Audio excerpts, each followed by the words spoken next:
tardes a todos los que ya están aquí en esta sesión 5 del Seminario de Ciencia de Datos. Les damos la bienvenida. Esperamos que todos se encuentren muy bien. Y hoy nos va a hablar el doctor Antonio Lascano sobre, pues yo creo, un tema muy interesante, muy actual, de hecho, ¿no? Entonces, estamos ya todos listos.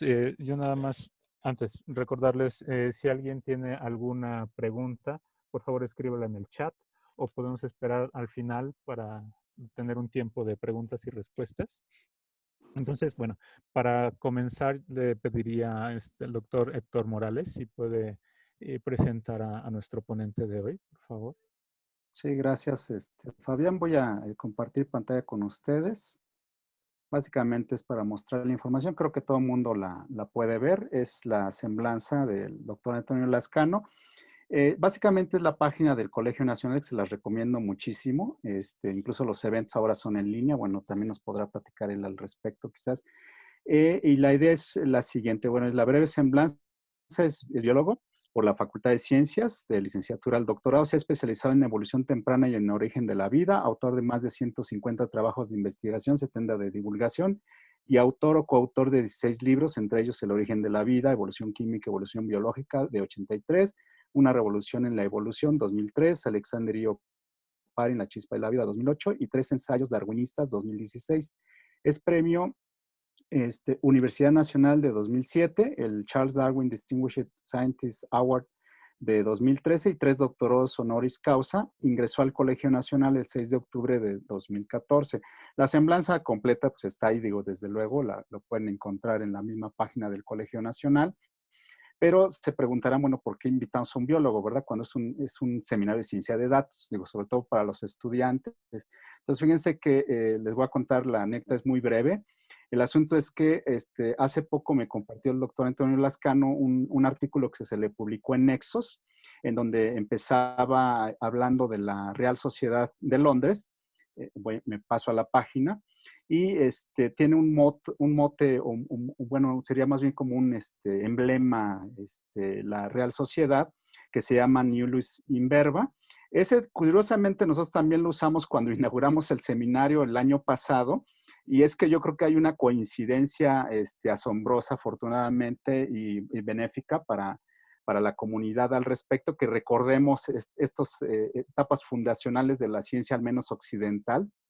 Esto se da en los años 1600 y resulta que este término de nullius in verba significa no tomes por dada la palabra de nadie. Entonces hay que referirnos siempre, aún en contra de la autoridad, a hechos experimentales, ¿no? Es decir, ¿de dónde salen las ideas? Salen principalmente los experimentos. Claro que en general los matemáticos, no, los que se sienten más puros, pues tienden a pensar que no es así, que eso se genera automáticamente en la cabeza. Independientemente de eso, yo creo que hay una gran parte de la comunidad matemática ahora en el mundo metida en la ciencia de datos. Y si se fijan, casi todo el mundo se va por la idea de los datos y pocos se van por la idea de las ciencias. Muchas ideas no son nuevas, lo que pasa es que se están poniendo en orden de alguna manera y se están creando, digamos, nuevos paradigmas al respecto. Entonces, por eso invitamos al doctor Antonio Lascano. Él, digamos, tiene otra perspectiva, no es matemático de formación, seguramente ha tenido interacción con matemáticos en su vida, pero lo más importante aquí para todos es la idea de cómo surgen las ideas, cómo es que, digamos, uno las incorpora en teorías y cómo es que, digamos, terminan siendo parte del trabajo cotidiano en la investigación y en la docencia. Entonces, eso es principalmente, digamos, nuestra labor en el seminario y en el grupo de ciencia de datos de acá de la división en la UAM Iztapalapa. Entonces, pues los dejo con el doctor Antonio Lascano y pues muchas gracias por haber aceptado la invitación. No, encantado, muchísimas gracias. Héctor es un amigo muy querido, es un amigo, un colega de esos a los que no les puede uno negar nada. Y me hace mucha gracia que hayas comenzado precisamente citando el Nullius in Verba, ¿no? Que me parece que además coincide con un momento absolutamente espléndido de la ciencia que voy a tratar de tocar precisamente en la charla de hoy. Voy a usar un montón de imágenes, así que me permití preparar una serie de diapositivas que son esenciales para lo que les voy a decir. Las ven todas, ¿verdad? Sí, sí se ve. Sí, las vemos. Muy bien. Bueno, déjenme comenzar diciendo que primero Héctor me pidió que hablara del origen de la vida. Dije, ¿cómo no? Después me dijo, oye, que si puedes hablar también del mundo del RNA. Dije, bueno, sí, cómo no. Y luego una tercera llamada que si también puedes hablar de virus, ándale, pues cómo no. Entonces, el título es un poco de chile de limón y de manteca, pero sí van a ver que hay una cierta articulación lógica entre todo lo que les voy a decir. Bueno, entonces, y para que esto sea más claro, déjenme comenzar con un libro que en general la gente no piensa que es un libro de biología, que es el diálogo sobre dos nuevas ciencias de Galileo. Si ustedes leen el libro de Galileo, que cosa que les sugiero que hagan, hay una excelente edición baratísima, que es la que todos tenemos, de Dover, de las ediciones Dover. Uno se sorprende de ver que en una de las páginas del libro, en una de las secciones del libro, Galileo hace toda una discusión sobre escalamiento de números, de datos, qué sé yo, y se pregunta por qué puede haber gigantes o no puede haber gigantes. Y pone este dibujo, que es muy sencillo, pero que es muy ilustrativo. ¿Cómo sería el hueso de una persona común y corriente y cómo tendría que ser el hueso de un gigante para poderlo sostener? Si se dan cuenta, aquí hay, en este dibujo, en las discusiones de Galileo, hay algo extraordinariamente revelador. Lo que está haciendo Galileo es aplicar los principios de la física que él estaba fundando, de la física, lo que sería la física moderna eventualmente, a los seres vivos. Está diciendo los seres vivos son susceptibles de ser analizados desde una óptica física. Y eso mismo lo vamos a encontrar en un libro que también lo pueden encontrar en la red sin ningún problema, un libro que escribió Johannes Alfonsi Borelli, un napolitano, que el libro se llama Del movimiento de los animales, de Moto Animalium, y lo que él hace es aplicar todos los principios de la mecánica que él sabe. Él se consideraba a sí mismo como un discípulo de Galileo, legítimamente, y en uno de los dibujos del libro aparecen estos esquemas en donde, si ustedes se dan cuenta, lo que está haciendo Borelli es demostrar que los movimientos de huesos y músculos se pueden explicar con principios de la física. No es trivial lo que Borelli está haciendo. Lo que Borelli está haciendo siguiendo a Galileo, es decir, los seres vivos son sistemas que no se escapan a la aplicación de las leyes de la física. Y entonces, de una manera espléndida, está mostrando cómo se pueden flexionar los músculos, cuáles serían las articulaciones de los huesos, etcétera, si nosotros estuviéramos pensando en los seres vivos como máquinas. Lo que estamos viendo aquí es el proceso de secularización de la biología. Lo que estamos viendo en realidad aquí es un indicador de cómo ya no tengo que pensar en el movimiento de los seres vivos como algo mágico que llega de un alma que quiere tener un cierto impulso, sino que hay restricciones físicas y hay explicaciones mecánicas al movimiento de los organismos. Y esto es absolutamente central para comprender en qué situación se encuentra la biología actual, porque llevamos siglos y siglos de estar pensando en los seres vivos como si fueran sistemas estrictamente físicos. El otro gran cambio está estrechamente ligado con el nullus in verba de la Royal Society, y es el momento en el que, con la ilustración, y claramente uno no puede citar un momento en el que aparece la ilustración, pero los antecedentes son ciertamente en esta discusión de la realidad, una discusión crítica de la realidad, con la Ilustración, este gran fenómeno filosófico que tiene implicaciones políticas, sociales, económicas, filosóficas y científicas, lo que va a ocurrir es que Lamarck, Jean-Baptiste de Lamarck, escribe en la enciclopedia que es editada por Diderot, la enciclopedia que era, el nombre completo es precioso, Diccionario Razonado de Ciencias, de Artes y de Oficios por una sociedad de gente de letras. Bueno, entre la gente de letras estaba Jean-Baptiste de Lamarck, que propone o la última teoría transformista o la primer teoría evolucionista, como ustedes lo quieran ver. Ese es un debate en el que no me quiero meter. Pero aquí lo que estamos viendo es ya la afirmación categórica de que los seres vivos somos entidades históricas. Es decir, las leyes de la mecánica me permiten explicar las restricciones que puedan tener los seres vivos, ciertamente, me explican cómo la mecánica y eventualmente la química, van a explicar los fenómenos biológicos, pero lo que subyace atrás de la máquina, entre comillas, viva, es un proceso evolutivo. De manera que uno puede decir que dos de las más grandes consecuencias científicas de la Ilustración fueron el afianzamiento de la visión secular de las ciencias de la vida y el desarrollo de una perspectiva temporal e histórica de la biología. Y Lamarck escribe sus ideas, las detalla en un libro que publica en 1809, que se llama La Philosophie zoologique, y ese es precisamente el año en el que van a ser Charles Darwin. Y Darwin lo que hace es propone una serie de fenómenos que todos conocemos. Uno, la evolución es un hecho.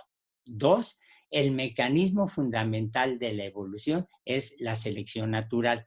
Él propone que hay otros mecanismos y demás, pero básicamente lo que Darwin está diciendo es, a ver, si yo tengo 3 especies contemporáneas, y esto viene de una de las páginas que pueden encontrar en la red, si yo tengo 3 especies contemporáneas que están marcadas aquí en líneas gruesas, si yo me fijo en su anatomía, en su fisiología, en su biogeografía, en su embriología, lo que yo voy a poder decir es que estas 2 especies descienden de un ancestro que fue también compartido con el ancestro de esta otra especie.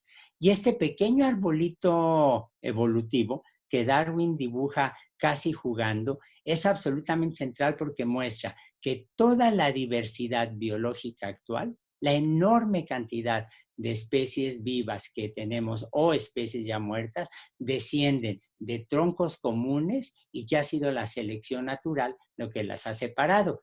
Pero además este dibujo a mí me gusta mucho porque se dan cuenta que la relación evolutiva entre estas 3 especies, Darwin la marca con líneas punteadas para indicar que es una hipótesis. En la iconografía occidental, las líneas punteadas siempre se refieren necesariamente a una hipótesis. Ahora, ¿qué es lo que estamos viendo aquí? Bueno, a un evolucionista muy famoso, que era de hecho uno de los artífices de la síntesis darwinistas, John B.S. Haldane, que era un hombre con una capacidad matemática brillantísima. Alguna vez le preguntaron si podía ver ángeles o no, y él dijo, a ver, los humanos somos cuadrúpedos, para que haya ángeles tendríamos que tener una duplicación de genes que ahora me produjera 2 extremidades adicionales, que tendríamos que tener huesos extraordinariamente ligeros, porque de otra manera no nos podríamos elevar, y hace toda una serie de análisis donde demuestra que los seres vivos, los humanos no podemos ser ángeles porque estamos sujetos a una serie de restricciones físicas, claramente. Con lo cual, creo que vale la pena decir algo que es muy importante. En términos de física, de química y de evolución biológica, si queremos comprender la naturaleza de lo vivo, tenemos que reconocer los límites impuestos a los seres vivos por las leyes de la física y la química, así como el carácter contingente de la historia. Es decir, yo puedo aplicar con las leyes de Newton, puedo explicar el movimiento de los cuerpos del sistema solar y esas ecuaciones me van a servir ahora, me sirvieron o me sirven para explicar el sistema solar hace 3 millones de años y me permiten explicar el sistema solar, el movimiento del sistema solar dentro de 220 años. En biología no. En biología el tiempo es un factor esencial que me determinan la naturaleza de los seres vivos. Ahora, hay conceptos como la selección natural, ¿no? Mal resumido incorrectamente como la supervivencia del más apto, pero en fin, que son consistentes con las leyes físicas, pero que no se pueden deducir a partir de ellas. Y finalmente, un punto que es esencial, este es de un trabajo que está por entrar en prensa, aunque nos resulte imposible predecir los eventos contingentes que determinan la evolución biológica, estos son explicables en términos retrospectivos. Por ejemplo, ¿cómo puedo explicar la desaparición de los dinosaurios? Bueno, porque cayó un meteorito, que no tiene nada de extraño. Caen meteoritos constantemente sobre los planetas del sistema solar. Lo que ningún científico muy determinístico hubiera podido decir es, bueno, los dinosaurios se van a extinguir porque cayó un meteorito. Entonces, se dan cuenta que hay este equilibrio muy fino entre la física y la química y los fenómenos contingentes. ¿Por qué tenemos 5 dedos en la mano? Pues ahí hay un fenómeno de contingencia, claramente. Hay organismos que funcionan con 4 dedos y otros que funcionan con 3 dedos. El otro punto importante es que cuando pensamos en los seres vivos, hay que pensar que las células están formadas por componentes individuales y sistemas de moléculas que interactúan entre sí. Muchas de estas unidades subcelulares, por ejemplo, el ribosoma, el DNA, etcétera, poseen una estructura modular y tienen propiedades fisicoquímicas y bioquímicas que permanecen activas incluso cuando están aisladas.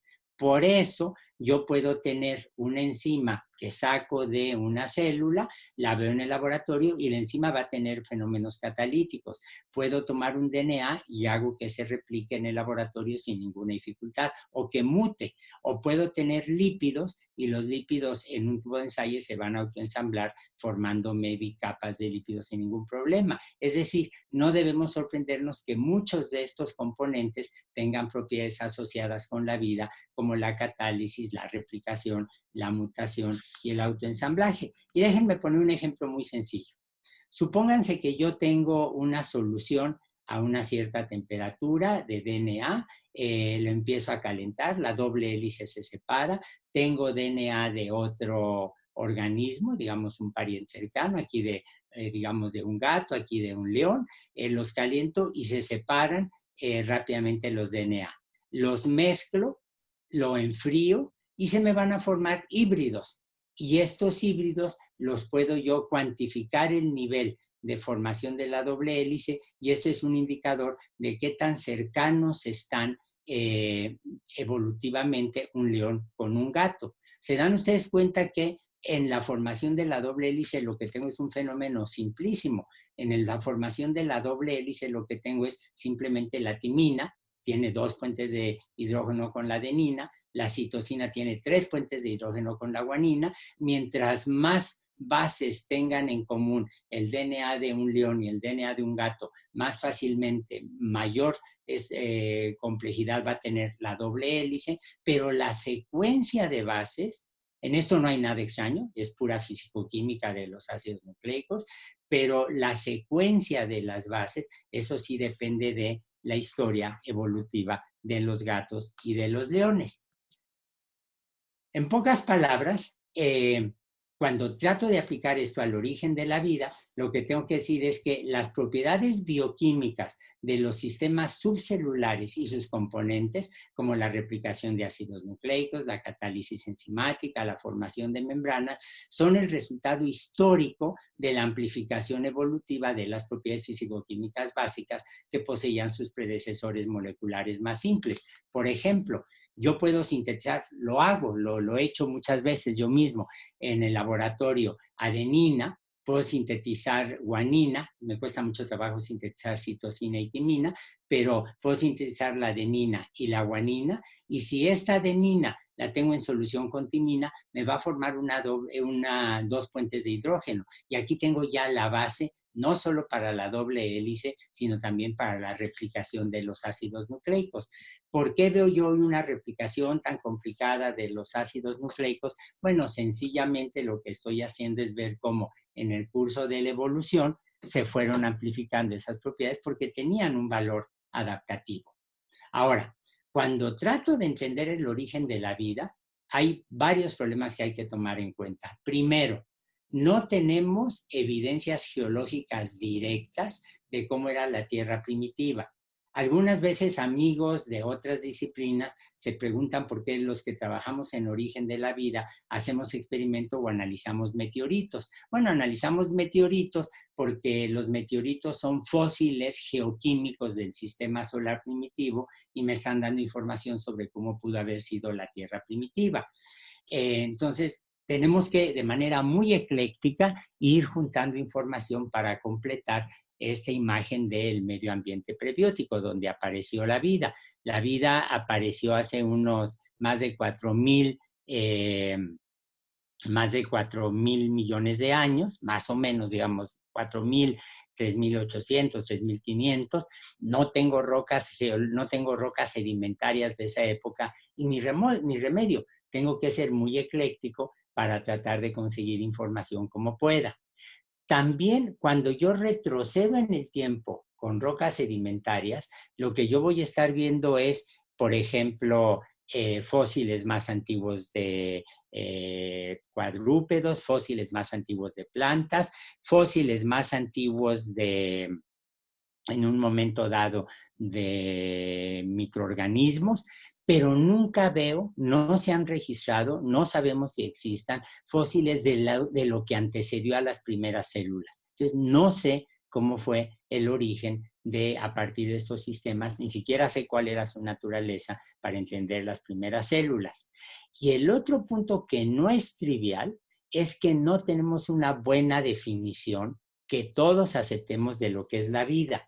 Por ejemplo, hay muchos que pensamos que la vida sin proteínas es perfectamente factible. Los físicos teóricos, que tienen un enloquecimiento casi platónico, diría yo, por el código genético, quieren que haya un código genético y por lo tanto que haya síntesis de proteínas para que haya un sistema vivo. Los que estamos más entrenados en la bioquímica, en la biología molecular, decimos, no, pues esto realmente no es importante. Pero como se dan ustedes cuenta, si no tengo muy claro qué es la vida, entonces me va a costar mucho trabajo estar de acuerdo sobre cómo apareció.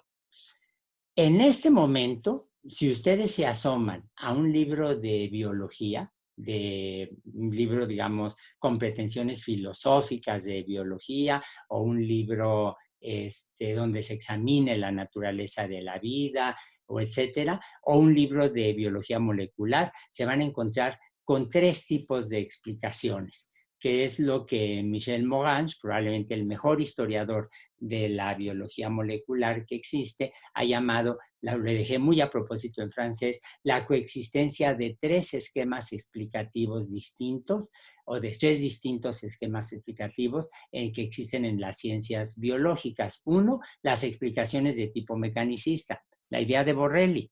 Tengo una enzima que tiene muchas cargas positivas, se pega a los ácidos nucleicos que tienen muchas cargas negativas, eso es lo que permite la replicación, etcétera, y ya está. Se dan cuenta que yo puedo decir, bueno, pues el DNA si lo caliento, se separa, ya está, no tiene mayor problema. Las explicaciones de tipo darwinista, lo que les acabo de explicar, por ejemplo, de los dinosaurios. Y finalmente lo que se ha puesto muy de moda, sobre todo entre los físicos teóricos, entre los matemáticos, es lo que se llama las explicaciones de tipo físico no causal.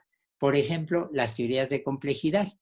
Está muy, muy de moda hablar ahora de que el origen de la vida es un fenómeno complejo, que la aparición de las lenguas son fenómenos complejos, que la autoorganización de brigadas para buscar desaparecidos es un fenómeno complejo. Y pues sí, lo son, pero como que a muchos otros nos dejan un poco frías estas explicaciones, porque dan la sensación de que bajo el rubro, bajo el paraguas de complejidad, se están escondiendo los detalles no revelados de cómo aparecen esas estructuras o esos sistemas. Esto no quiere decir que no existan fenómenos no causales. Déjenme poner un ejemplo. Todos ustedes saben lo que son los lípidos, las grasas, ¿no? Yo a un lípido puedo tener lípidos en solución acuosa, le doy un garnuchazo y se me van a formar rápidamente bicapas de lípidos y fosfolípidos, como las bicapas que veo en las membranas celulares. Muy bien, pero si alguien me quiere decir a partir de eso que así es como aparecen las membranas biológicas, el buen biólogo le diría a la buena investigadora en evolución rápidamente le diría, pues fíjate que no, porque la secuencia de las enzimas que me forman los lípidos tiene una historia evolutiva atrás. Eso no le quita valor a estos fenómenos de la complejidad, pero ciertamente me está diciendo que tengo que ser muy cauteloso para no caer en una moda que, como todos ustedes saben, tiene antecedentes como los fractales, como la teoría de catástrofes, etc. Pero ahí están, las explicaciones de tipo físico no causal subsisten. Ahora, ¿cómo vemos hoy la mayoría, lo cual no quiere decir que estemos bien porque seamos mayoría, el origen de la vida? Bueno, pues aceptamos las ideas de Oparin. Oparin propuso en 1924, luego en 36, un esquema en pasos. Él dice, a ver, los primeros seres vivos no sintetizaban sus propios alimentos, los primeros seres vivos se formaron y se nutrían de compuestos orgánicos que estaban disueltos en los mares primitivos, la sopa primitiva. Si quiero tener compuestos orgánicos, no puedo tener oxígeno, porque el oxígeno desbarata los compuestos orgánicos. Partan una papa, partan una manzana y ven cómo se oscurece. Entonces Oparin habla con los astrónomos de la época, le dicen, sí, la Tierra primitiva difícilmente puede haber tenido oxígeno y propone el esquema que están viendo aquí.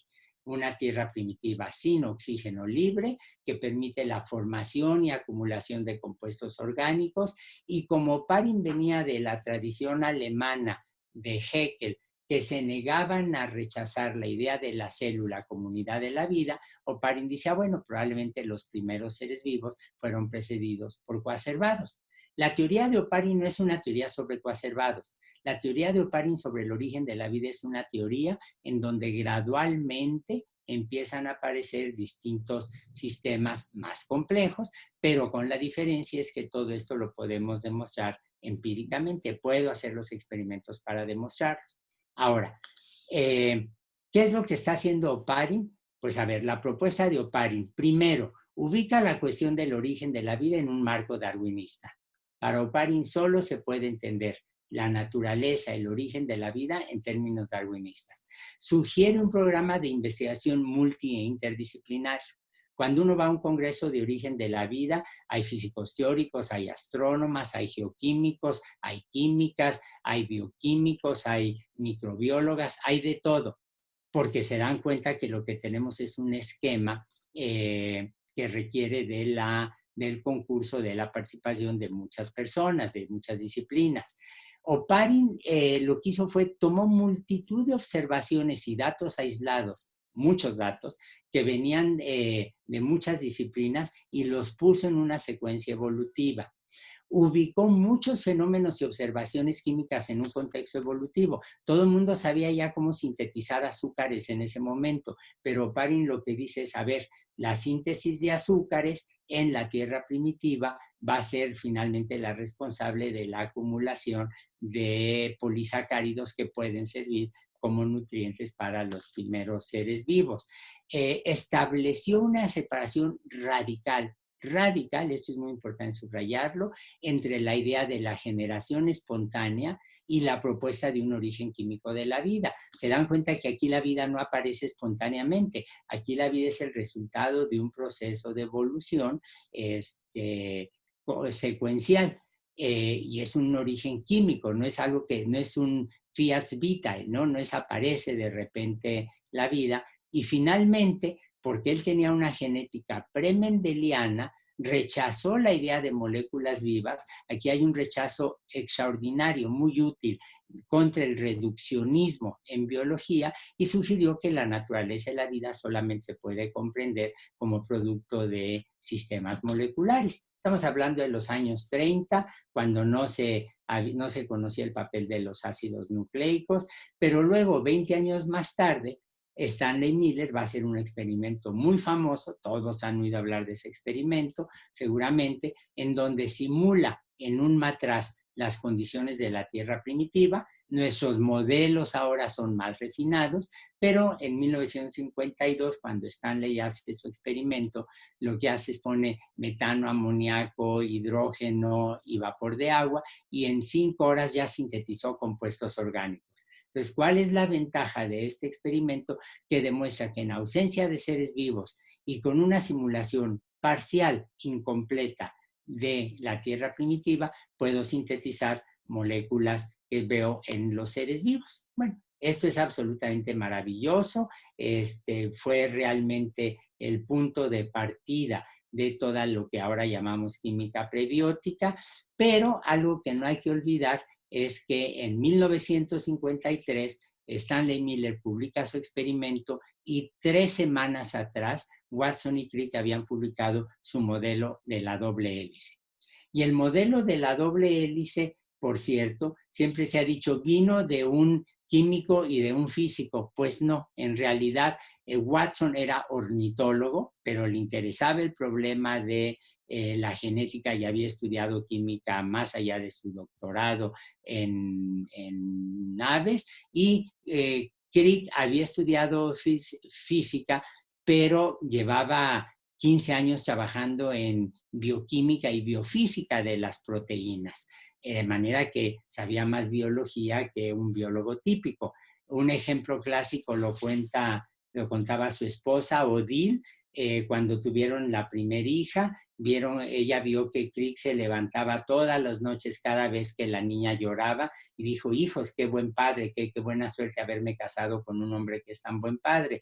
Hasta que un día lo siguió y descubrió que Crick se levantaba y con un tubito de ensayo, porque recogía las lágrimas de la niña para de allí extraer la lisosima, que era lo que estaba investigando en el laboratorio. Entonces se dan ustedes cuenta que lo que él tenía era una mentalidad de biólogo, pero sí sabía muy bien, al igual que Watson, cuáles eran las restricciones que tenía que tener una molécula, cómo se iba a ver las imágenes de difracción de rayos X, etc.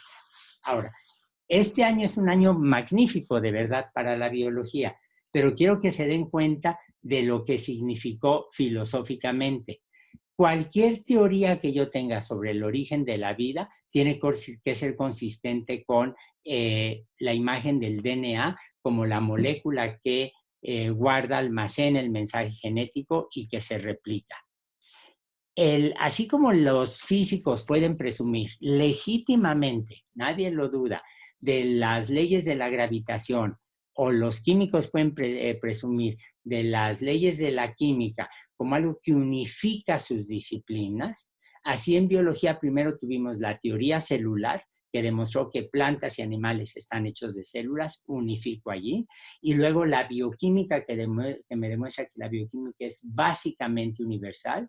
Los seres vivos están unificados por una bioquímica universal, y la genética, la biología molecular me dice son los mismos principios en todos los seres vivos.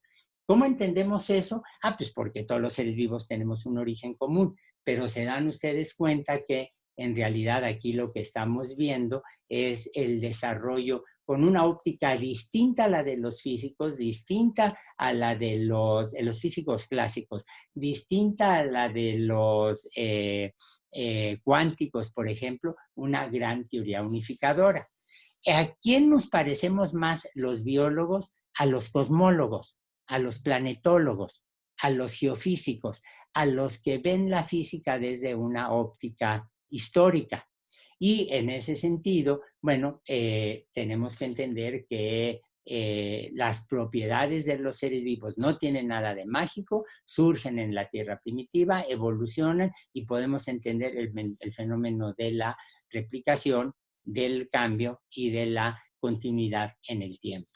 Ahora, aquí les estoy hablando del DNA, pero seguramente todos ustedes saben que hay 2 tipos de ácidos nucleicos. El DNA, que es bastante inerte químicamente, es una doble hélice con las bases viendo hacia adentro. Aquí no hay agua, no hay reacciones hidrolíticas. Y el RNA, que adopta estructuras terciarias mucho más complicadas. Y como se dan cuenta, puede tener regiones de doble hélice, puede tener horquillas o asas y puede tener regiones de una sola hebra. Químicamente es mucho más lábil el RNA. Si quieren entender cómo es el DNA, ahora que termine el confinamiento, vayan a la estación del metro Camarones. Ahí hay una doble hélice magnífica, magnífica. Si les gustan los edificios coloniales, vayan al Colegio Nacional y la primera escalera con la que se topan al entrar es una doble hélice. En el Palacio de los Condes de Santiago de Calimaya hay una doble hélice y ahí entiende uno, pues sí, la doble hélice me está manteniendo los escalones hacia adentro, me está manteniendo las bases hacia adentro, las protege de los cambios químicos y eso es el resultado de un proceso de evolución, así de sencillo, que seleccionó al DNA como una molécula muy estable para almacenar la información genética. Ahora, exactamente un año después de que se publica el modelo de la doble hélice y el modelo de Miller, un físico excepcional, George Gamow, que le encantaba la biología, le propone a Watson, que es el que está aquí sentado, que se funde el Club de las Corbatas del RNA. Entonces, seguramente han visto las películas de Harry Potter, se dan cuenta que en Inglaterra la gente tiene una corbata según el college al que pertenezca, y entonces a Gamow, que era un hombre de una inquietud intelectual maravillosísima, dice, pues vamos a formar un club de las corbatas del RNA, donde cada miembro va a tener una molécula de RNA, eran bastante feas las corbatas en realidad, asociados a un aminoácido, para que entendamos la relación entre aminoácidos y el RNA. Y creo que se reunieron 3 veces nada más, pero el Club de las Corbatas del RNA se reunía en el Cosmos Club en Washington, porque allí el whisky era muy bueno. Es la única razón. No había ninguna razón aquí filosófica muy profunda. Pero cuando uno ve la lista de los que se reunían, dan ganas de ir a tomar whisky con ellos, porque estaban Gamow, Alex Rich, estaba Williams, Feynman, Calvin, Simons, Teller, Chargaff, que no le dieron el premio Nobel, Metrópolis, que tampoco se lo dieron, Sten que sí, Watson que sí, Gordon que sí, Delbruck que sí, Crick que sí, Brenner también. O sea, era un grupo de gentes verdaderamente brillantes que lo que querían hacer era sencillamente entender con principios físicos, era la tentativa de Gamow, cómo se origina el código genético. Gamow produjo unos libros que me temo que los estudiantes ya no leen, unos libros maravillosos que son Las aventuras de Mr. Tompkins. El Fondo de Cultura Económica los publicó como un breviario, son absolutamente legibles, absolutamente maravillosos. Era un hombre de grandes inquietudes, grandes alcances intelectuales. Produjo como 15 modelos del origen del código genético, ninguno de los cuales sirvió. Punto, no sirvieron para nada, no iba por allí el origen tampoco sirvió los modelos de traducción, tampoco sirvieron los modelos de síntesis de proteínas, pero no importa porque finalmente lo que había era una enorme inquietud intelectual y una generosidad nada trivial para estar compartiendo con sus ideas con los demás. Ahora, de 1954 a la fecha, el camino hacia lo que llamamos el mundo del RNA estuvo pavimentado por la idea que muchos aceptaban, empezando por Belozersky, Brachet, que era gente que conocía muy bien la biología de bacterias, la embriología, la síntesis de RNA. Ellos proponen que los primeros seres vivos tenían genomas de RNA y la idea fue aceptada por Haldane, por John D. Bernal. John D. Bernal, el gran físico, el gran cristalógrafo, una figura absolutamente excepcional a la que no le dieron el premio Nobel porque tenía unas simpatías comunistas muy acendradas, pero fue el maestro de Perutz, de Rosalind Franklin, de Crick, Curie, Oparin, todos aceptaban la idea de que las primeras formas de vida tenían genomas de RNA y hablaban de vida primitiva. Aquí dejé así a propósito el término.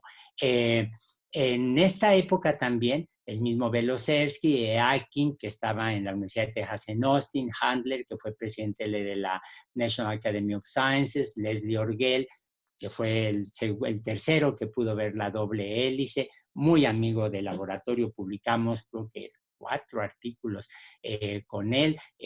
White, un bioquímico que se dedicó después a la enseñanza de la bioquímica y ha producido unos libros magníficos. Ellos dijeron, a ver, si yo quiero tener proteínas y las proteínas van a tener catálisis, necesito cofactores, necesito coenzimas. Y las coenzimas es lo que a ustedes siempre les hace su mamá tomarse con el caldito. Tómate la sustancia. La famosa sustancia pues son las coenzimas y la mayor parte de las coenzimas son derivados de ribonucleótidos. Entonces ellos propusieron a lo mejor el metabolismo originalmente dependía de coenzimas. Y luego, lo que sí es un ejemplo deslumbrante es Smithies, Crick y Orgel se fijaron en el RNA y se dieron cuenta que tiene un papel central en la síntesis de proteínas y que siempre tiene estructuras muy, muy complejas. Miren, en los años 60, la gente dijo, a ver, quiero tener proteínas, ¿qué necesito? Un RNA mensajero que va a ser traducido, el ribosoma que tiene mucho RNA y el acarreador de aminoácidos, el RNA de transferencia. Se dan cuenta que aquí nunca mencioné el DNA. Para que haya síntesis de proteínas no necesito de DNA. El coronavirus, el SARS-CoV-2, mete su genoma, que es de RNA, al interior de la célula y inmediatamente empieza a cooptar el ribosoma y a sintetizar proteínas. Entonces, la gente dijo, Crick, Orgel, sobre todo ellos dos dijeron, a ver, no necesito DNA para que tenga yo síntesis de proteínas. ¿Qué tal si las células primitivas carecían de DNA? Y luego hicieron algo deslumbrante. Se fijaron, a ver, la doble hélice, como les acabo de decir, es relativamente inerte químicamente, pero las proteínas, miren las estructuras terciarias tan complicadas que tienen, miren el RNA, las estructuras terciarias tan complicadas que tienen, y dijeron, a ver, las proteínas, para que actúen como tales, como enzimas, por ejemplo, tienen que tener una estructura tridimensional muy complicada. El RNA tiene una estructura tridimensional muy complicada, el RNA debe ser catalítico. Y lo propusieron. Esto de veras fue asombroso en biología, esa predicción, pero cuando uno ve la historia que hay atrás de la idea del mundo del RNA, uno se da cuenta que viene desde el siglo XIX con la idea de que se pueden sintetizar en el laboratorio moléculas de importancia bioquímica. La gente estaba pensando en esta síntesis como si fuera una manera de entender lo que hacen las plantas. Oparin reinterpreta junto con otros, pero la idea más refinada vino de Oparin. Oparin reinterpreta estos resultados y dice, no, los primeros seres vivos eran heterótrofos, se nutrían de compuestos orgánicos disponibles. Stanley Miller hace el experimento en 53, 52 lo publica en 53, en 60 y lo publica en 61 Joan Oro sintetiza la adenina. Entonces la gente dice, los componentes moleculares de proteínas y de ácidos nucleicos estaban en la sopa primitiva. Bueno, de aquí llego eventualmente a la idea del mundo del RNA. Y la idea del mundo del RNA es en realidad la forma más refinada, la propusieron Crick y Orgel, y la hipótesis es el resultado de una intuición biológica asombrosa, de veras, de darse cuenta de la ubicuidad del RNA, del papel de las estructuras terciarias, etcétera, de que estaban pensando su biología molecular, que conocían muy bien, en términos evolutivos, y entonces predicen que en la Tierra primitiva el RNA se podía replicar y codificaba para RNAs catalíticos que hacían que se replicara el RNA. Esta idea, con todo el prestigio brutal de Crick y Orgel, la gente no la tomó en cuenta. Después de que se descubrió el RNA catalítico, me acuerdo que estaba yo en La Joya, yo iba mucho a La Joya, trabajaba mucho con Stanley Miller y hasta la fecha sigo yendo ahí a hacer algunos experimentos y con Leslie Orgel. Y Leslie Orgel, que era el mejor amigo de Crick, con mucha generosidad, cada vez que yo iba a La Joya, organizaba una comida, una cena y me sentaba junto a Crick, que hablaba. A mí siempre me daba pena interrumpirlo, pero pues decía tantas cosas importantes que valía la pena escucharlo. Pero cuando se publicó el descubrimiento del RNA catalítico, les pregunté yo a los dos, oigan, ¿y qué sienten que su propuesta, que en biología es rarísimo hacer una predicción así, que sienten que haya sido probada. Y Crick me dijo, muy a la inglesa, con una sonrisa muy sardónica, ya se me había olvidado que lo había propuesto. Y Leslie Orgel me dijo, bueno, si yo hubiera sabido que era catalítico, hubiera seguido haciendo experimentos en el RNA. A ver, no se les había olvidado nada. Lo que pasa es que el prejuicio intelectual era brutal y nadie aceptaba la idea de que los ácidos nucleicos también tuvieran catálisis. Pero ahora sabemos que de hecho el ribosoma, que es la estructura central en la síntesis de proteínas, en el mero lugar que está aquí marcado, en donde está esta molécula en amarillo, el mero lugar donde se forma la síntesis de proteínas, no tiene proteínas. Aquí ven las proteínas en color fucsia, en color púrpura, están todas hacia las afueras de la subunidad grande y pequeña del ribosoma, no son catalizadores, el RNA es el catalizador y esto en realidad pues es la demostración más tajante que tenemos de que la vida, en el origen de la vida, el RNA jugó un papel central y que la síntesis de proteínas ocurrió en un mundo donde ya había RNA. Ahora, el RNA no nada más es estas cosas, miren, el RNA es una molécula que se forma a partir de ribonucleótidos en todos los seres vivos. Los ribonucleótidos se forman con una serie de reacciones básicamente iguales. Eso quiere decir que apareció en el ancestro, es la interpretación más probable. Apareció en el ancestro y forma los ribonucleótidos. El RNA, una vez que tenemos la polimerasa, puede ser un RNA que esté codificando para algo, que está, por ejemplo, en el RNA mensajero o como en el genoma del RNA del coronavirus. Puede ser un RNA no codificante y en ese caso puede ser pequeño el small non-coding RNA, que son reguladores, o puede ser el large non-coding RNA, en donde está el RNA de transferencia, el ribosomal, los primers, etc. Quiero tener DNA, necesito desoxirribonucleótidos, pero para sintetizar desoxirribonucleótidos necesito siempre tener ribonucleótidos. Aquí tengo una prueba que interpretamos evolutivamente diciendo que los componentes del RNA vinieron antes que los componentes del DNA. Y en el laboratorio, en mi laboratorio, lo que hacemos aquí en México es ver cómo estos ribonucleótidos sirven como precursores de coenzimas,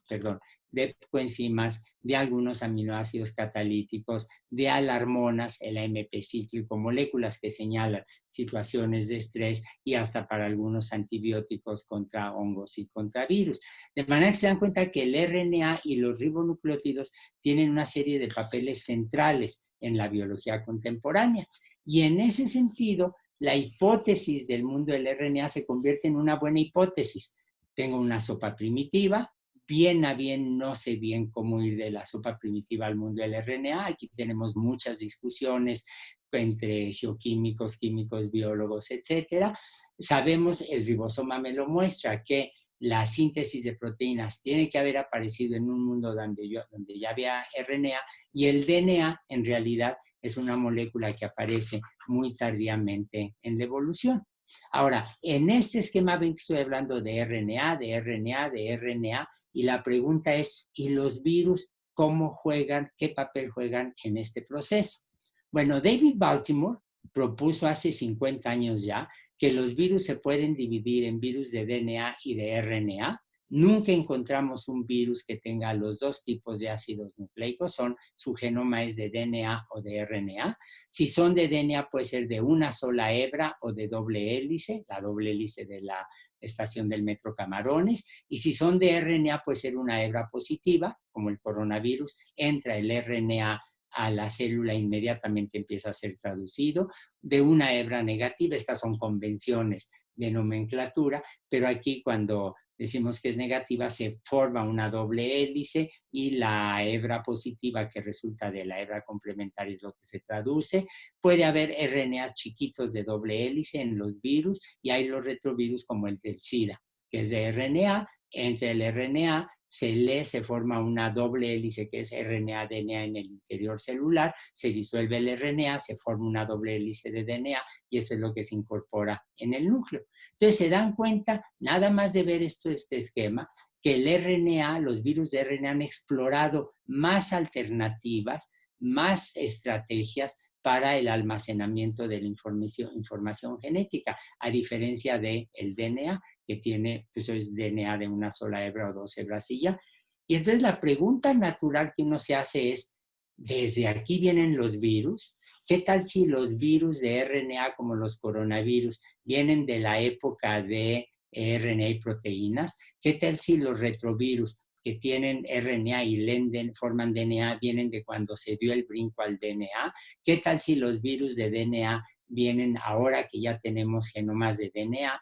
Y un colega de laboratorio, un amigo, José Alberto Campillo Valdera, su tesis de doctorado fue analizar la distribución de los miles de virus que conocemos, y resulta que los virus de RNA son de protistas, como los ciliados, las amibas, de algas, de plantas, de hongos y de animales. Los virus de RNA son muy recientes. Estos son organismos muy recientes, aparecieron en los últimos 2.500 millones de años, mientras que las bacterias y las arqueas vienen de hace unos 3.500 millones de años. Entonces, probablemente los virus de RNA son un invento reciente, eso es lo que sugiere su distribución taxonómica, son un invento reciente de la biosfera, y los pocos virus de RNA que vemos en bacterias están en bacterias que están infectando animales. Entonces, los virus tranquilamente pudieron haber brincado, pudieron haber dado esta transición aquí también como tal. Entonces, ¿los virus de RNA son muy antiguos? Probablemente no. No es tan claro, yo creo que no, probablemente son en realidad entidades muy jóvenes. Ahora, jóvenes geológicamente hablando. Ahora, no voy a discutir aquí, si quieren lo platicamos después, si los virus están vivos o no, pero hay un punto que tenemos que entender. Los virus evolucionan. Y les pongo aquí un ejemplo muy dramático de evolución de virus. Miren, estos es en los cuadritos negros, es la población del virus del SIDA que infectó a un niño al nacer o antes de nacer. Esto son observaciones de hace como hace unos 25 años más o menos. ¿Por qué es importante este árbol evolutivo? Porque este bebé nunca estuvo sujeto nunca estuvo expuesto a otras cepas del virus del SIDA, solamente a una. Y pueden darse cuenta cómo al cabo de 11 meses, de un año digamos, empieza a aparecer otra población distinta, al cabo de 2 años otra población distinta, al cabo de 3 años una población diferente, y finalmente al cabo de 4 años, 5 años, cuando el bebé niño desafortunadamente murió, la población de los virus ya era distinta. ¿Qué fue lo que pasó? Que el virus estuvo evolucionando. Aquí estamos viendo el árbol genealógico de esa población de virus del SIDA, del virus del VIH, y se dan cuenta que el virus estuvo evolucionando. ¿Por qué? Porque el sistema inmune del niño, en esa época los antirretrovirales prácticamente no existían, el niño ejerció presión de selección sobre los virus y los virus fueron cambiando, fueron mutando. Entonces, ¿por qué evolucionan los virus? Porque se multiplican con variación. Si yo tengo una población de entidades que se multiplica con variación, es inevitable que haya evolución, y por eso tenemos que estarnos vacunando, por eso tenemos pandemias nuevas, etcétera. Los virus están evolucionando. Hay moléculas que evolucionan solitas. Miren, por ejemplo, puedo tomar una población de 10 a la 15 moléculas de RNA. Las meto en una columna donde yo tengo ATP pegado, tiro las moléculas de RNA que no se pegan, escojo las poquitas moléculas de RNA que sí se pegan al ATP, las amplifico, las vuelvo a meter, amplifico, etcétera. Y esos son lo que hacemos en el laboratorio, se llaman experimentos CELES, de selección experimental. Y aquí, desde luego, que si alguien quiere discutir si los virus están vivos o no, estarán de acuerdo conmigo con que una molécula sola no está viva, pero sin embargo se multiplican con variación y por lo tanto están sufriendo selección natural. Ahora, ¿podemos saber algo sobre los virus de RNA antiguos? Pues para que yo tenga ribonucleótidos que se polimerizan y me dan RNA, necesito que haya una RNA polimerasa. Y en 1988 yo propuse que la RNA polimerasa celular era la enzima más antigua que podíamos detectar. Me equivoqué de una manera absoluta, pero siempre me quedó mucho la duda de la RNA polimerasa. Y ahora disponemos de estructuras cristalinas muy buenas y todas las RNA polimerasas de virus que conocemos, todas tienen lo que llamamos la forma canónica, la forma de la mano derecha, en donde, este es de una DNA polimerasa que es homóloga, tiene un origen común, en donde ven ustedes aquí esta región, estas hélices alfa que corresponden al pulgar, tienen estas hélices alfa con hojas beta que corresponden a los dedos, dedos y pulgar interaccionan con el RNA o con el DNA y con los ribonucleótidos, y la parte catalítica, en eso sí no me equivoqué, fui el que lo propuse, la parte más antigua de las polimerasas es la palma de la mano. Este es donde se forman los enlaces 3', 5'. Pero fíjense en esta forma canónica de mano derecha. Bueno, vamos a ver un ejemplo concreto. El virus, la RNA polimerasa del virus de la hepatitis C, que es un problema de salud brutal, aunque tenemos medicamentos. A ver, ahí está otra vez la palma de la mano. Ahí está el pulgar, ahí están los dedos y ahí está la región catalítica, ahí está la mano derecha. En casi todos los virus de RNA tenemos aminoácidos, unas cadenitas de aminoácidos que llamamos conectores, que conectan a los dedos con el pulgar y se forma una especie de túnel, pero es básicamente la palma de la mano. Ahora, ¿qué es lo que sabe hacer esta polimerasa? Lee RNA, forma RNA, pero se puede equivocar. Se puede equivocar porque puede meter el ribonucleótido equivocado, se puede equivocar porque puede meter el ribonucleótido correcto, pero la molécula puede haber tenido una transición que conocemos muy bien en esos momentos, pasan de ceto a enol o de amino a imino, etcétera, y entonces el resultado es que aquí se cometen errores. La tasa de errores está muy bien documentada. Mientras más grande sea el genoma de RNA que estamos replicando, como no hay edición, mayor será la acumulación de mutaciones. De manera que si tengo un genoma muy grande, se dan cuenta que la tasa de mutaciones es más o menos directamente proporcional a la longitud. Se dan ustedes cuenta que voy a perder la identidad del virus de RNA. ¿Esto qué significa? Que en la Tierra primitiva los genomas de RNA, si extrapolo de los virus a las células primitivas, seguramente tenían una tasa de mutación muy alta. Pero en términos poblacionales, lo que me está diciendo es que una población de virus de RNA, como el virus de la polio, el virus de la influenza, como el virus del SARS, el SARS no es un buen ejemplo, el virus de la hepatitis B o C, por ejemplo, van a ser poblaciones con una gran diversidad. Y esto tiene problemas médicos epidemiológicos muy severos, porque si yo desarrollo una vacuna o un antiviral, lo desarrollo típicamente para la población más abundante, lo cual quiere decir que los virus que están, las secuencias que están en los extremos de esta curva, se pueden escapar de la vacuna o se pueden escapar del antiviral. Y eso es algo que pasa. A mí me pasó hace un par de años. Estaba en un congreso en Estados Unidos, regresaba al día siguiente a México, yo siempre me vacuno contra la influenza, pero resulta que había unas variantes del virus de la influenza para los cuales no servían la vacuna y la noche anterior a viajar me dio influenza. Bueno, no hubo problema, tiene unos anticuerpos, hemos estado expuestos todos a la influenza de una forma u otra, pero se dan cuenta del riesgo de salud pública que significa una curva tan ancha para virus de RNA.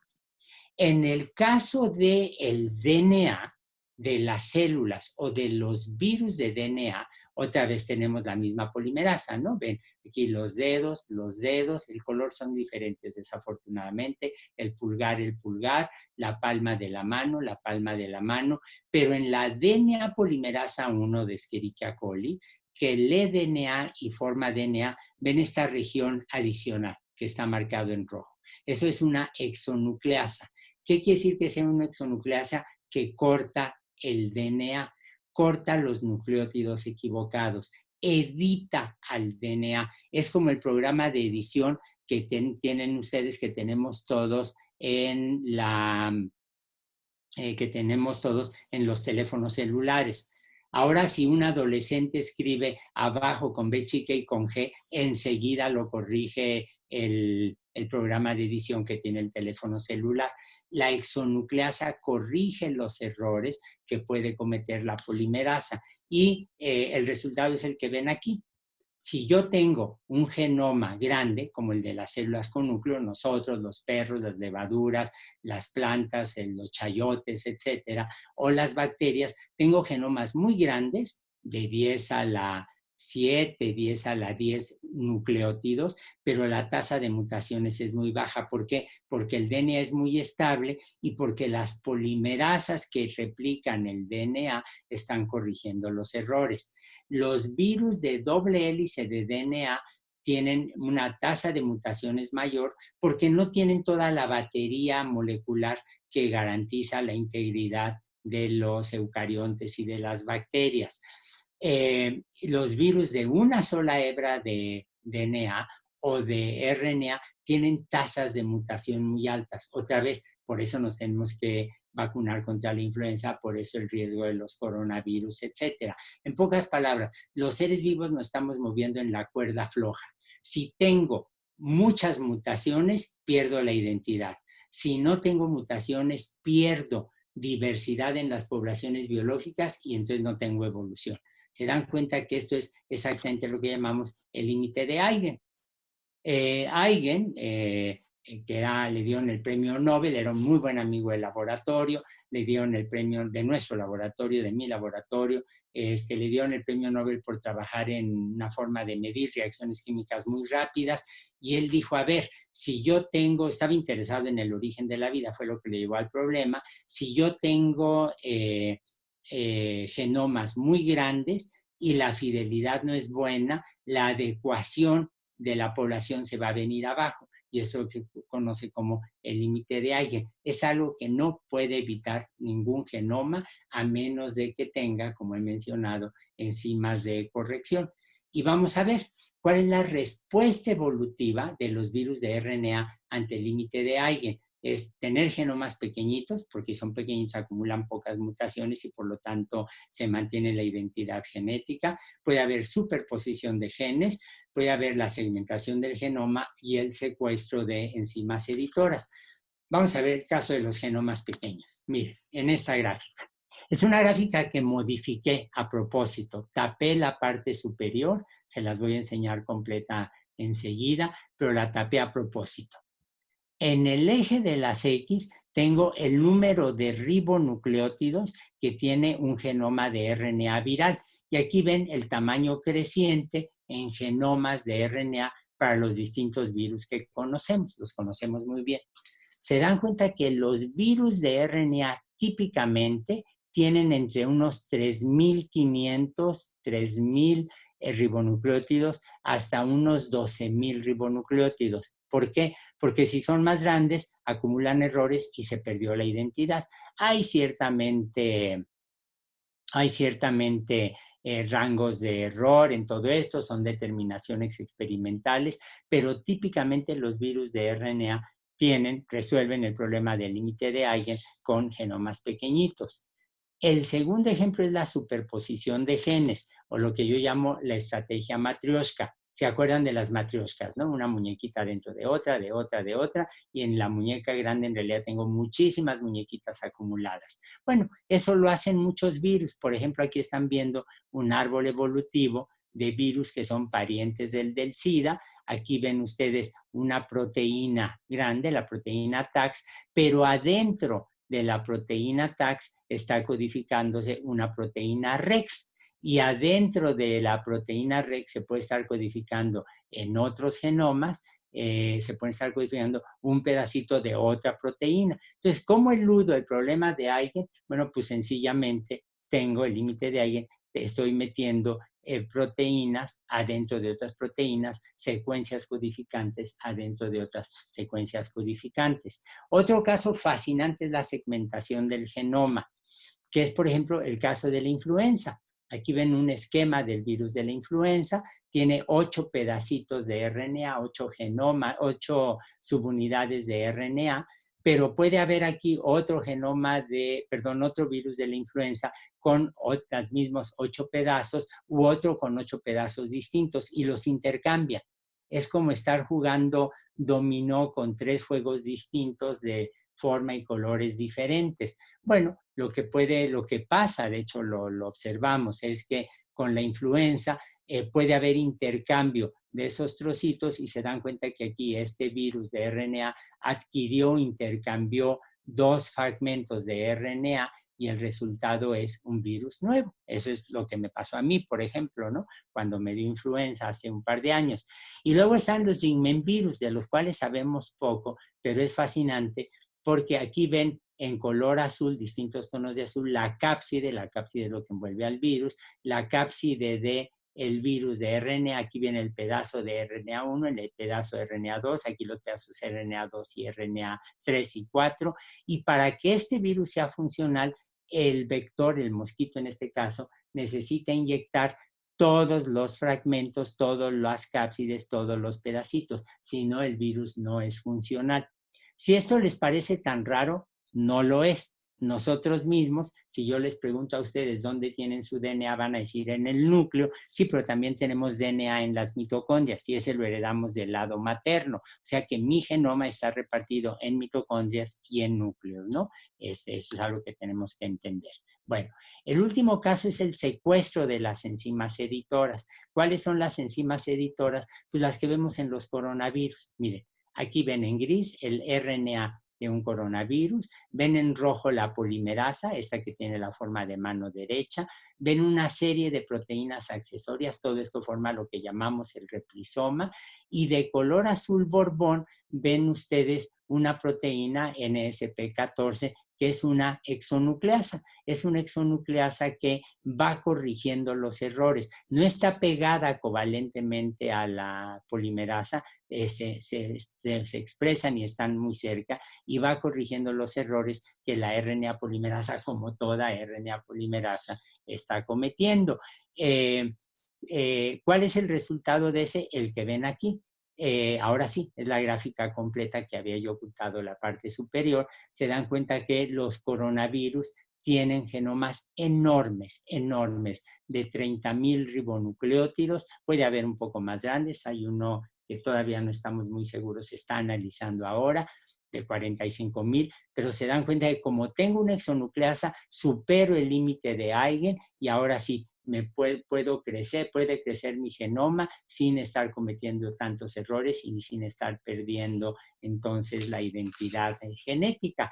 Y la pregunta natural que uno se hace es cuál es el origen de la exonucleasa de los coronavirus que juega un papel tan crítico en la evolución del tamaño y en las bajas tasas de mutación. Bueno, aquí está. La exonucleasa ya la vimos, es esta parte roja que evita, que corrige los errores, que evita que se pierda la identidad genética al estarse replicando los virus. ¿De dónde salió? Bueno, pues en agosto del año pasado llegó al laboratorio un estudiante de licenciatura de biología, Adrián Cruz González, que comenzó a hacer la tesis de licenciatura con Rodrigo Jácome, que había hecho conmigo la tesis de doctorado en la evolución de las polimerasas. Lo que hicimos con la tesis de doctorado de Rodrigo, que se publicó muy bien y todo, fue desarrollar una manera para comparar no secuencias, sino estructuras terciarias de proteínas. Y aquí ven ustedes, por ejemplo, la exonucleasa del SARS, no del SARS-2, el de ahora, sino el primero que apareció. Y claramente, esto en biología lo pudo reconocer de inmediato, claramente se ve cómo es homóloga a la exonucleasa que vemos en humano, en ratón, en un gusano y en una bacteria. Es decir, el virus se la robó. Algo en lo que hemos hecho en el laboratorio también fue parte de la tesis de fue parte de la tesis de Rodrigo Jacome, fue desarrollar un mecanismo, una forma para hacer evolución comparando estructuras terciarias, no nada más secuencias, y aquí ven ustedes, por ejemplo, ese tipo de árboles evolutivo. Aquí lo que están viendo con letras de distinto color son los nombres, las claves de exonucleasas para las cuales tenemos estructuras terciarias. Y ven ustedes la relación evolutiva que hay entre ellas. Se establecen medidas, se hace una métrica, en fin. Y aquí ven la exonucleasa, bueno, la polimerasa Escherichia coli con su exonucleasa. Bueno, lo que nos dimos cuenta es que en el curso de la evolución, los virus se han robado 3 veces la exonucleasa. El primer caso es este de aquí. Es un virus de DNA que infecta Escherichia coli, que se robó la exonucleasa, y entonces este virus tiene un genoma de DNA, replica DNA, lee DNA y corrige el DNA con una exonucleasa de DNA. Pero esa exonucleasa que lee DNA y corrige DNA en los arenavirus es la misma exonucleasa que ahora está leyendo RNA y corrigiendo el RNA. Aquí estos se llaman arenavirus, lo desbaratan con esa exonucleasa trocitos de RNA, y es una estrategia para escapar de las reacciones inmunológicas del hospedero. Pero el caso que nos preocupa ahora, que es el del SARS, aquí ven ustedes en una misma línea la exonucleasa de ratón, musmúsculos, de humano, Homo sapiens, de bacteria, Mycobacterium tuberculosis. Aquí en estos 3 organismos se está leyendo DNA y editando DNA. En el caso del SARS cambió de especificidad, cosa que es muy fácil de hacer. Hay muchos experimentos que hemos hecho para probar esos cambios de especificidad, y ahora está leyendo RNA, corrigiendo RNA y permitiendo que el SARS pueda alcanzar estos tamaños. Tenemos estructuras muy buenas, se acaban de publicar, de la exonucleasa del SARS-CoV-2. Aquí ven, es la estructura que ya les mostré hace rato, pero algo que nos llamó la atención de inmediato fue el reporte de zinc. Aquí hay un átomo de zinc, ahí hay otro átomo de zinc, porque las exonucleasas celulares no tienen zinc. Las exonucleasas virales de RNA sí tienen este zinc, que está muy cerca del sitio catalítico, y tienen este otro átomo de zinc que parece que juega un papel estructural. Pero para tener zinc pegados necesitan desarrollar lo que se conocen como dedos de zinc, que son motivos que conocemos muy bien sin ninguna dificultad en las proteínas que interaccionan sobre todo con ácidos nucleicos. Bueno, ¿qué es lo que estamos viendo aquí? Que cuando los coronavirus se separaron como un grupo independiente, aquí ven un árbol evolutivo de todos los coronavirus que conocíamos hace 8 años, hace 11 años, lo que hicieron fue adquirir el zinc.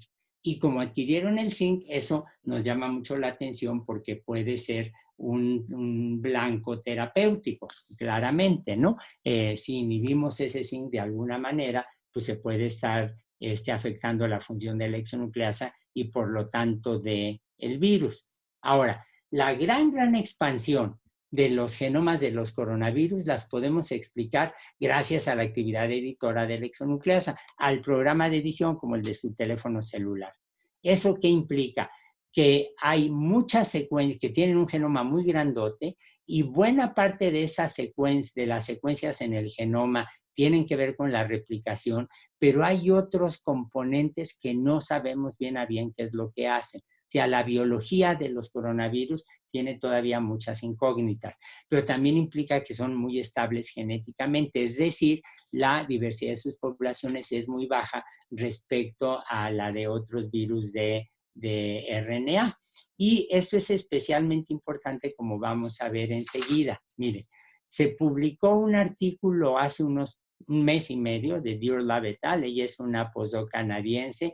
Analizaron 20,000 secuencias genómicas del SARS que están disponibles en las bases de datos públicos. Ayer me decía uno de los colegas del laboratorio que ya son 160,000 genomas. ¿Quieren muchos datos? Ahí están.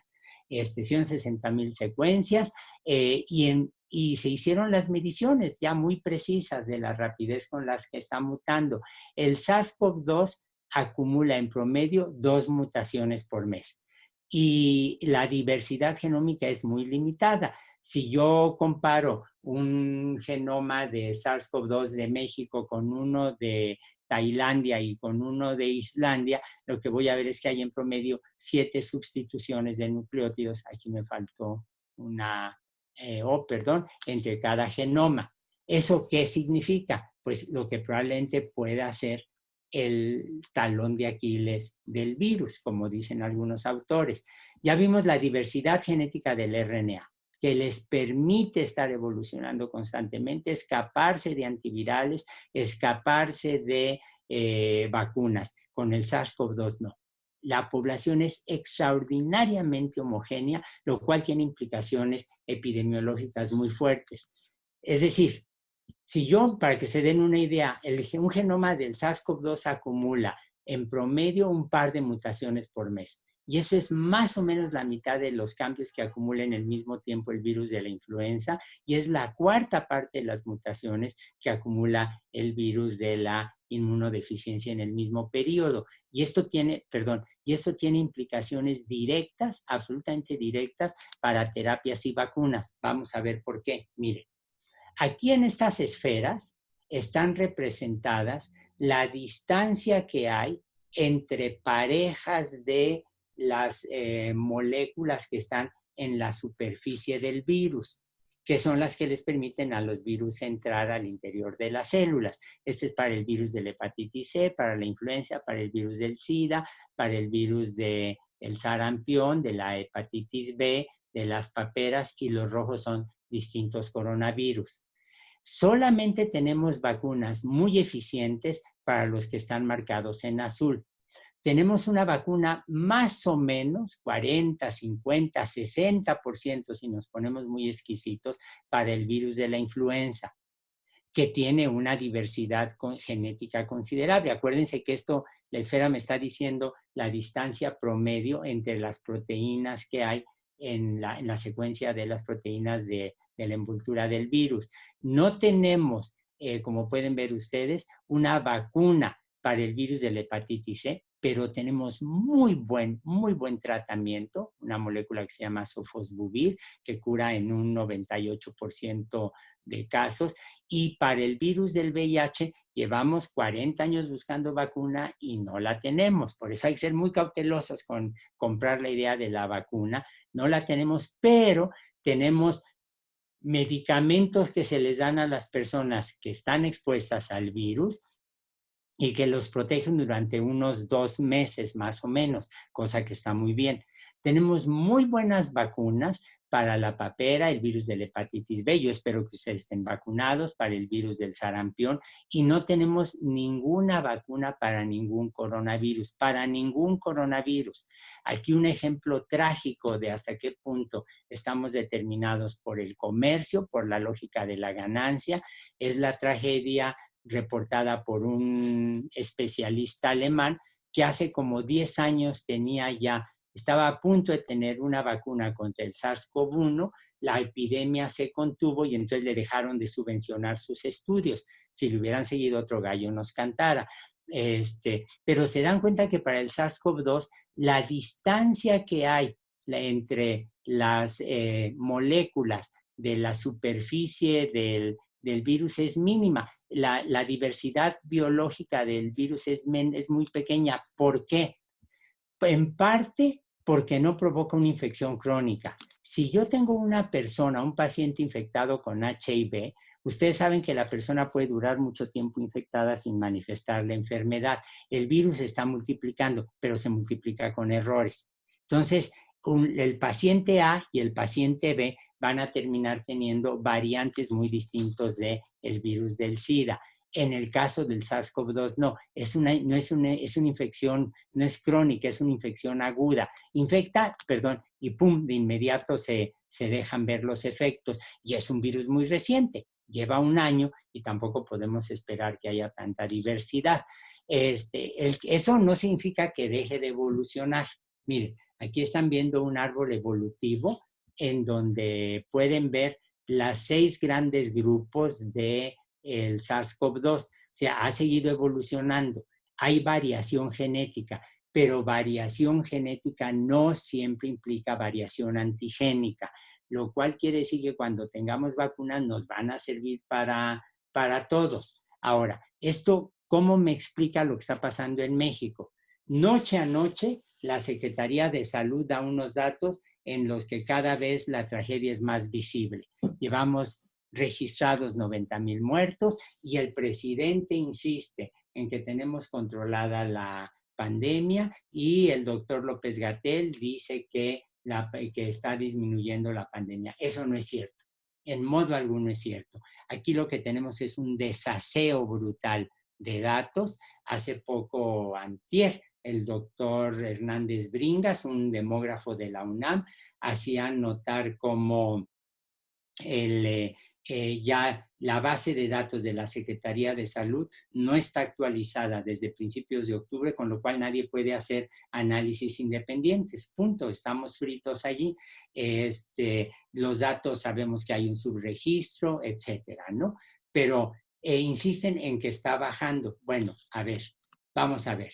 El virus está mutando, eso es inevitable, y esas mutaciones se propagan en el espacio y en el tiempo, eso es inevitable. Pero la estabilidad genética del SARS-CoV-2 es tal que el virus se propaga con mayor rapidez que con la que muta, es decir, la rapidez de propagación es mucho mayor que la rapidez de mutación.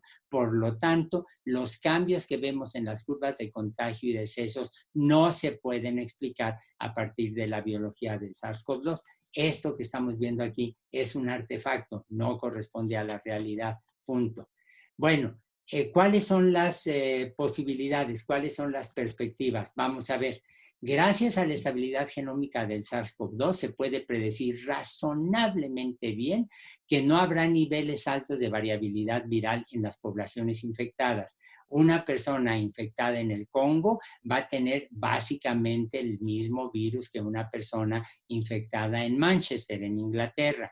Significa que una vacuna servirá para todas las variantes. Por lo pronto, por el momento, no nos tenemos que preocupar por vacunas polivalentes. Significa que las terapias antivirales pueden ser homogéneas. No tenemos terapias, todavía, no se olviden. Todo lo que hemos ensayado nomás no está funcionando o no entendemos qué es lo que está ocurriendo. Pero a diferencia del VIH, donde tengo que diseñar una terapia para un paciente, otra para otra persona, aquí no, aquí serían exactamente las mismas. Y podemos, aunque en modo alguno podemos descuidarnos, podemos estar bastante seguros de que la aparición de la resistencia será lenta. ¿Por qué hay gente que está muriendo infectada, en terapia intensiva? Por una razón muy sencilla, porque lo que los están infectando son básicamente bacterias resistentes a los antibióticos. Hay un hongo, una levadura, Candida auris, que es un patógeno brutal, y esa es gente que está falleciendo por otros patógenos, pero no está falleciendo por los cambios en los virus. Y con eso, pues quisiera terminar. Pues muchas gracias. Le agradecemos al doctor Antonio Lascano por esta visión tan completa y bueno, y tan vasta. Eso sí, de tiempo fue bastante, pero aquí estamos, ¿no? No porque usaste, y estuve contando, usaste 20 minutos iniciales. Sí, sí, la introducción siempre se consume tiempo del principal, pero bueno, mira, ahí está. Entonces, pues no sé si alguien, digo, ya no me atrevo a decir que hay tiempo para preguntas, bueno, más bien si alguien quiere hacer una pregunta, pues siéntase en libertad. En el chat aparentemente no hay algún tipo de observación, ¿no? Sí, bueno, Gabriel Núñez. Sí, adelante. Perdón. Antonio, gracias por la charla. Encantado. Una observación y una pregunta. Una observación es que entonces, dentro de lo malo, nos ha ido bien con el SARS-CoV-2 en términos de su diversidad genómica, ¿no? Que no es tanta. Y la otra es, entonces lo único que nos va a salvar de todo esto es pues, la aparición de la vacuna, ¿no? Sí y no. En lo primero tienes razón absoluta, porque allí tenemos detectado con la genética del RNA, tenemos detectado perfectamente bien cuál es el talón de Aquiles. Podemos atacar la polimerasa o podemos atacar la exonucleasa. De hecho, nosotros tenemos un sobretiro que anda circulando ahora con este pretiro, esto que pueden circular antes de que se publiquen para ver si les sirve a la gente, ya una serie de propuestas sobre moléculas que puedan servir para inhibir la exonucleasa, y nos publicaron un artículo proponiendo al sofosbuvir, que se utiliza para atacar al virus de la hepatitis C, como un antiviral en contra del SARS-CoV-2, porque las polimerasas son de origen común. O sea, lo que nosotros dijimos es, vamos a aplicar, la idea vino de Rodrigo Jacome y rápido nos pusimos a trabajar con él. Si son de origen común, evolutivamente tiene que haber conservación de sitios funcionales y nos ha funcionado muy bien. De hecho, ayer analizamos con amigos de cardiología los resultados de un protocolo en donde estamos viendo ya con 10 pacientes de cardiología, los efectos del sofosbuvir, ¿no? No es tóxico, no les causa ningún problema adicional, y la muestra es muy, muy pequeña, son 10 pacientes, el testigo fueron una población de 20, y pues hay que ver, ¿no? Ya tenemos recursos para arrancar un ensayo con 60 personas. Que para mí ha sido muy educativo, como dicen los ingleses, ¿no? Porque asomarse a la lógica de los médicos sí te parte mucho el corazón, necesitas tener, bueno, en fin, no solo es la parte técnica, la parte experimental, sino la parte humana, ¿no? Que es fascinante. Bien, entonces, en eso vamos bien. Esa es la parte frágil del virus. La vacuna, sí, no vamos a tener inmunidad de rebaño hasta que no tengamos vacuna, pero necesitamos seguir investigando los antivirales. Ahí está el caso de la influenza. Tenemos vacuna, pero si no hay antiviral, la gente puede pasarla muy mal. Muy bien. Jorge. Okay. Jorge, perdón. Sí, gracias. Bueno, también una charla muy, muy, muy interesante. En particular, a propósito del trabajo de Rodrigo Jacome, este proceso donde el virus coopta la exonucleasa para usarla, por lo que entendí, para corregir los errores. ¿Este proceso ya se había visto antes en alguna otra familia o es nuevo? Se había visto en los arenavirus, pero la gente no se había puesto a investigar de dónde la robaban. La gente decía, bueno, pues es una exonucleasa y ya. Pero como en el laboratorio el énfasis sí es evolutivo, a Rodrigo cuando llegó Adrián, es que en el laboratorio todos tienen apodo, entonces siempre me tengo que acordar del nombre correcto.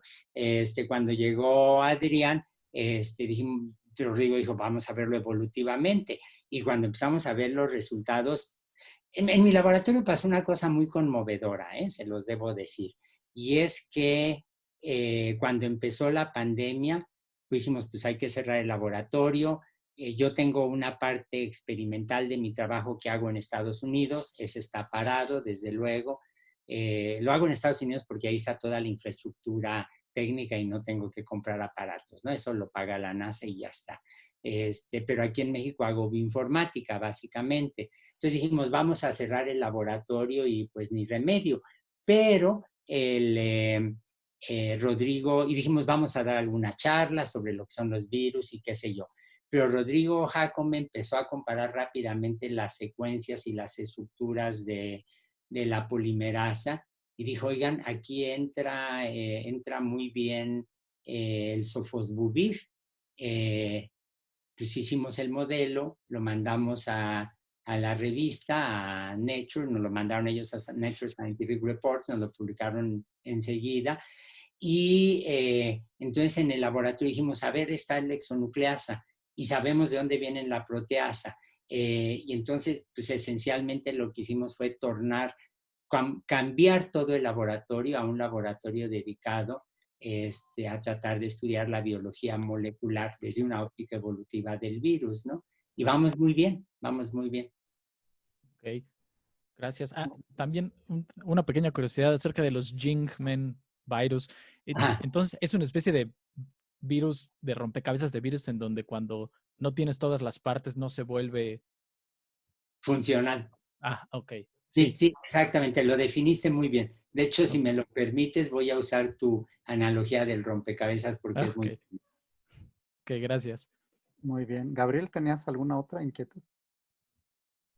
Sí, una inquietud, Antonio, con lo que nos decías, si la vacuna es importante y a lo mejor no es del todo la solución, ¿en qué tiempos estarán los retrovirales o se tardan más esos o los, ¿cómo van? Esos tiempos no los entiendo, digo, ya que la vacuna tendrá su papel importante, pero pues los otros productos se están haciendo, no se están haciendo, se esperan después. Justo fue ayer la pregunta que nos hicimos. Dijimos, a ver, todo el mundo se está yendo sobre la vacuna, qué bueno.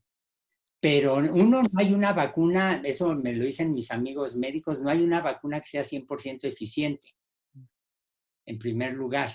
Y en segundo lugar, piensen en los problemas prácticos, incluso políticos.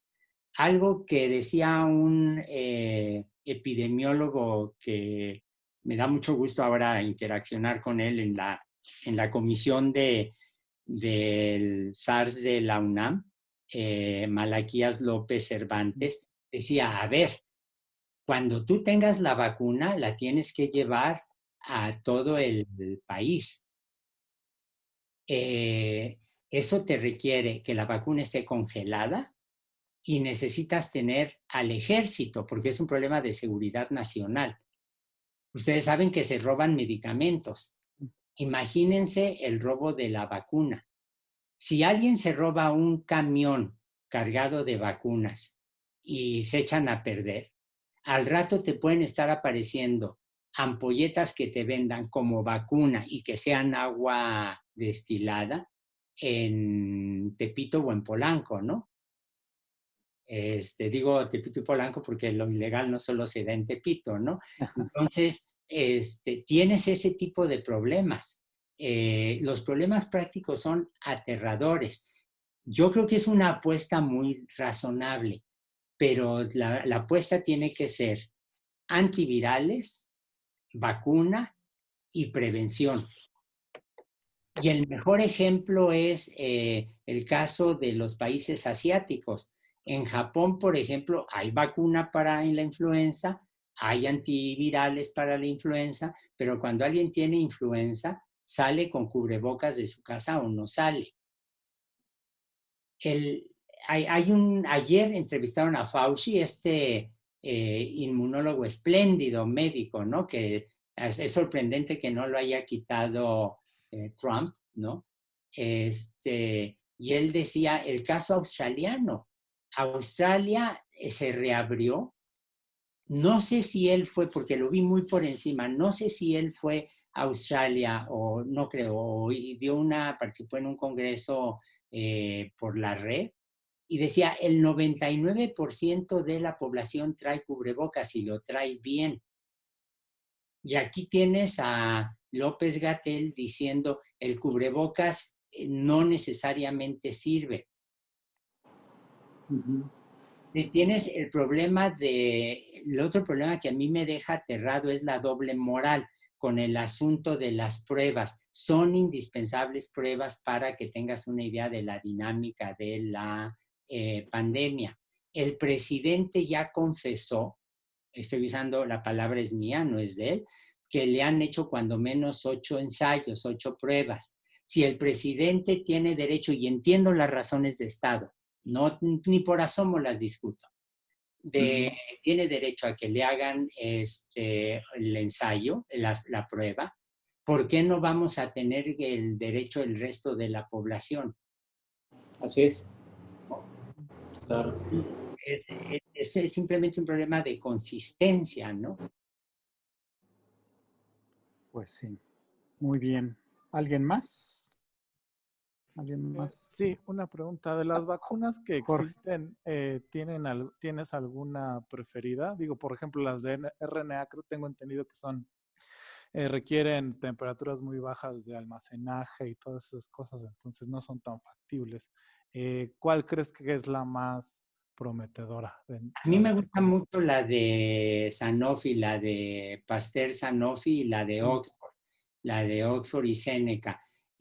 Uno, porque el Instituto Jenner de Inglaterra tiene una tradición, una experiencia enorme, enorme haciendo vacunas, y porque no se olviden que la investigación médica en el caso inglés y en el caso del Instituto Pasteur está subvencionado por fundaciones que no buscan la ganancia.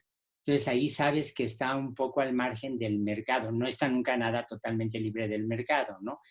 Pero a mí, si hay un mercado que me da horror, es el tráfico de armas, el tráfico de gente y el el mercado farmacéutico. Las ganancias son de pavor, no nos imaginamos de pavor.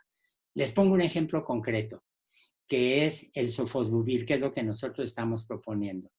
Un tratamiento de sofosbuvir, que en México está, en la canasta básica, en el Seguro Social, pero un tratamiento de sofosbuvir cuesta miles y miles de dólares en Estados Unidos. Y la gente los paga, porque te curas.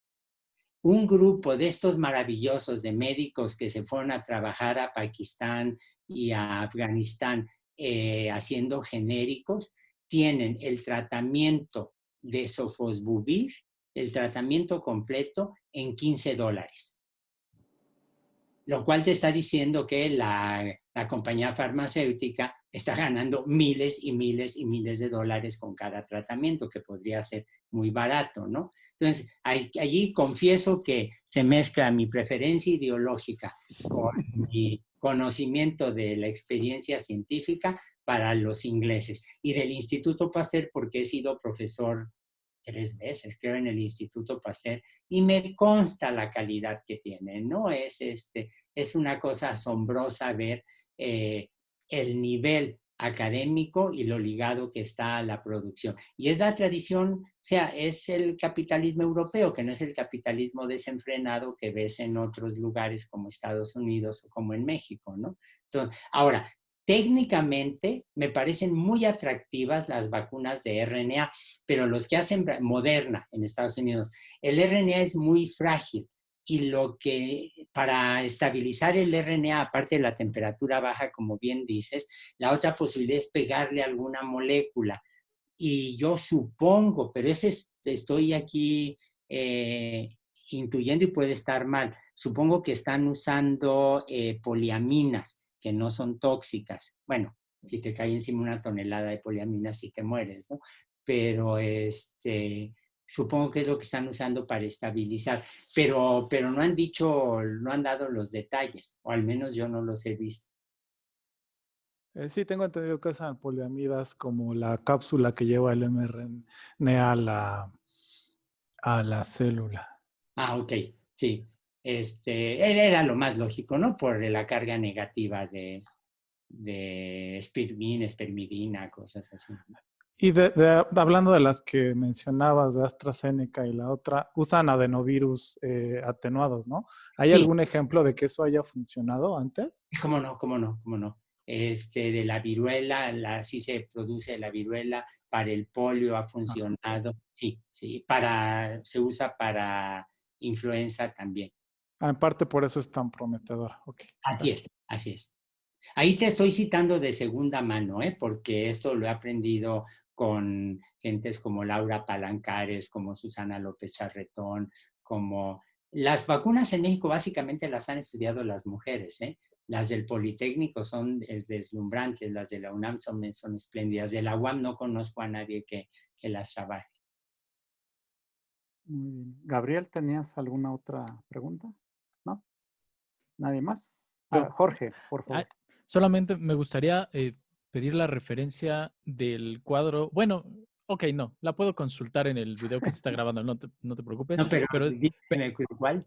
El cuadro en donde aparecen en el eje X el tamaño del genoma, en el eje Y me parece que la variabilidad que me pareció maravilloso y donde aparecen virus de RNA en la esquina superior izquierda, el DNA más o menos por el centro. A ver, déjame ver. Creo que es donde está la lista en la vertical de todos los virus. No, antes, ¿no? apareció antes. Ok, antes. Okay. Ajá. A ver, vamos a ver. Es que me pareció tan ilustrativa esa gráfica. Puede ser esta.